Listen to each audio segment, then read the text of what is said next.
We've been waiting for it for ages and it's finally here. The updated Mazda 6 sedan and wagon with the CX-9 crossover's 2.5 litre turbo petrol engine. With 170 kilowatts of power and 420 newton meters of torque, it promises to give this mid-sizer the boost it's needed for some time.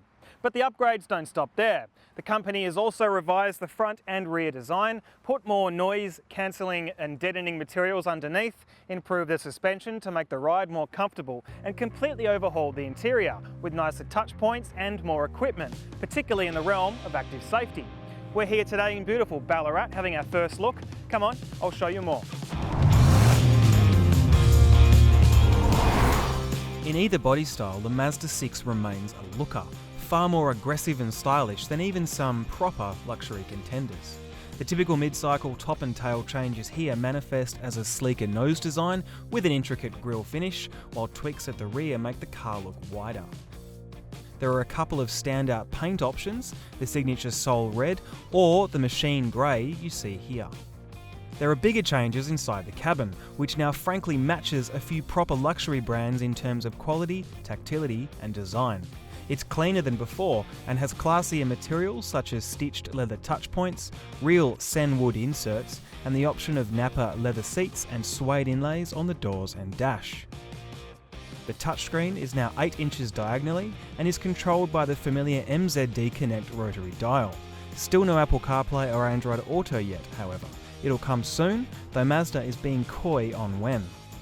Every version gets niceties such as an integrated head-up display, which is much better than the pop-up glass unit it replaces, plus a full suite of active safety tech including AEB, active cruise control and blind spot monitoring.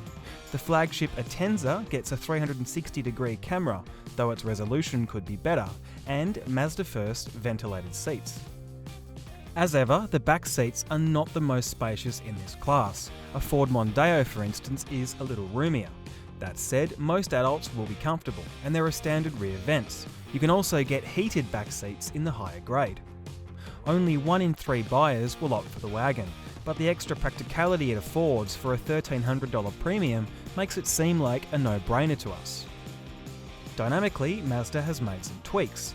The suspension is a little softer.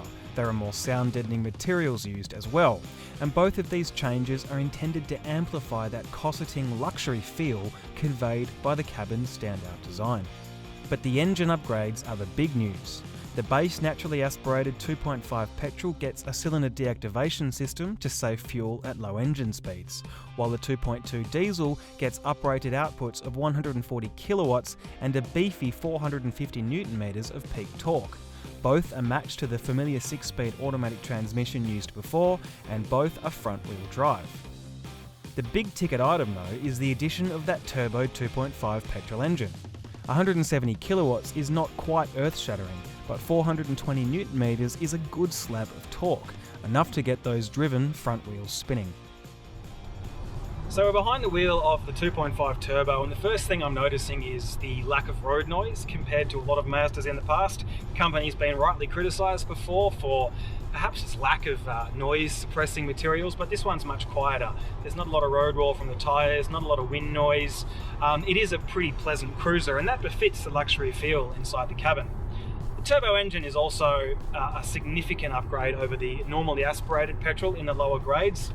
Now, it's not that the lower grades are slow, but this has a much more muscular mid-range. 420 newton meters is a serious slab of torque, and it's on tap from 2000 RPM. So you've got a really nice mid-range. Great rolling response. It's a pretty sonorous engine as well, and the gearbox, especially with the sport mode on, is generally really intuitive.